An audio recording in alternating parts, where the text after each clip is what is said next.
I have a hard time caring about myself. Now, you might have noticed sometimes I dress a certain way.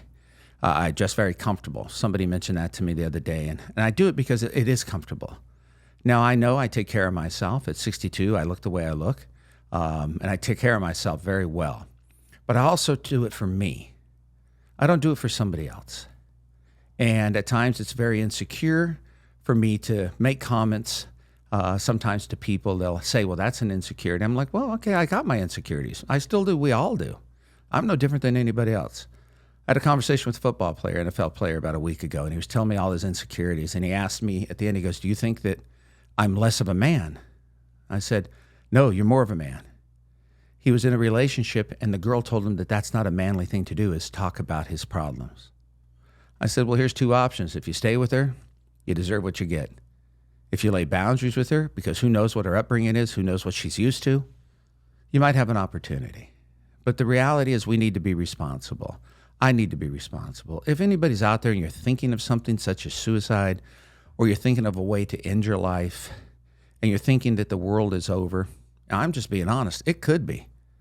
Because I've been honest with myself recently. It's gotten more and more in depth, my plans more and more on a daily basis, more and more frightening, more and more, how would I do it? I've come up with many ways. Because someone said to me a long time ago, and I laugh, even though it's not funny, they said, well, gee, Dennis, what if you jumped off a building and you ended up being in a hospital or a wheelchair the rest of your life? That'd be pretty fucked up. You can't even kill yourself correctly. I was like, wow, thank you for sharing that. Hope to God that doesn't happen. But when people do take that step, it's final. It's over. You don't have a chance. And please, these people out there with religious people that say, oh, you're going to hell if you commit suicide, you're doing this. Don't stick around just because people tell you you're going to hell. I'm not advocating for it. What I'm getting people to understand is it's a real thing in many of our lives. And the torture we put ourselves through for years rather than doing it, some people can handle it, some people can't. At this point in my life, it's getting to the point where I can't. Now, that's just a me thing. And I'm sure it'll change because it's changed over the years. I've had these type of feelings, never this intense, never this harsh. And it's hard for me to tell that because, you know, this is a show. I'm looking at a fucking camera. I'm not talking to anybody. Mark, the producer's over here. And if it was a person in front of me that loved me or whatever, I wouldn't have this conversation with her or him because they couldn't handle it. Or they'd say, oh, don't talk like that. Let somebody talk the way they need to. Let them get it out. You know, they have that saying that a lot of women just want you to listen. Women do want men to listen. Men always want to fix things. Well, fucking fix your own life first before you try to fix a woman. That's all I got to say in that respect. A little segue there. My biggest deal is I've learned to where I don't have regrets. And I've said this before. If I had regrets, then I wouldn't be the person I am today. They would still eat at me and drive me crazy daily and make me feel uncomfortable about life. There's a lot of bad things I've done and a lot of things that who the hell knows what's going to happen in the future. But when I do things now, I make a choice. It's a conscious choice to make that decision, good, bad, indifferent. And not many people know, but I got in trouble a while back. And I got in trouble for something I did. I got in trouble with some other people, and they denied it.